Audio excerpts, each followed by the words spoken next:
How to pose a loose dress. Use a professional styling hanger. Install a metal elbow on the waist, and then connect an extension rod. Adjust the angle to an inverted triangle. Bend the metal elbow to the waist curve. Metal elbow can be adjusted in length. This can adjust the slope of the shoulders.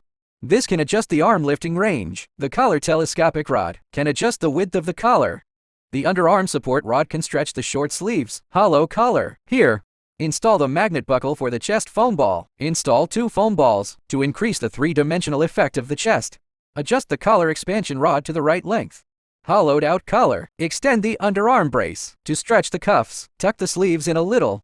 Since the belt buckle needs to be photographed, we can only make the waist larger and leave it for later editing. Otherwise, the waist can be made thinner. Bend the metal bend pipe at the waist to expand the skirt. The front placket will be biased to one side. It's disobedient.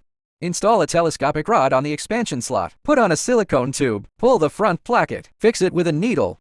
The pose is set. Take a photo.